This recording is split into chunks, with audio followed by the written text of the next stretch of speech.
এই দেখেন, আমি আপনাদেরকে জুম করে দেখানোর চেষ্টা করেছি। ওই দেখেন আপনারা সামনের দিকে তাকিয়ে, এখানে কত লোকজন এখানে উপরে দাঁড়িয়ে রয়েছে, নিচে ঝরনা, ওদিকে পানি অতিবাহিত হচ্ছে। তো আপনারা যারা এখানে ইচ্ছে করেন আসতে, আপনারা আসতে পারেন, এসে দেখে যেতে পারেন।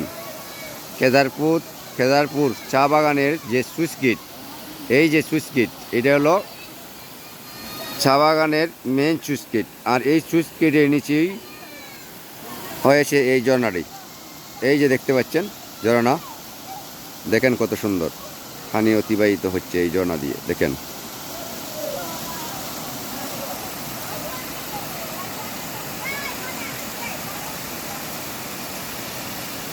এখন টাইম হলো সকাল আনুমানিক 9:30। তো বিকেলের দিকে আসলে খুবই ভালো হয়, কারণ এখন তো চতুর্দিকে সূর্যের আলো, তাই ভিডিওটি সম্পূর্ণভাবে ভালোভাবে দেখাচ্ছে না। বিশাল সুন্দর এরিয়া। তো আপনারা ভালো থাকেন, আল্লাহ হাফিজ।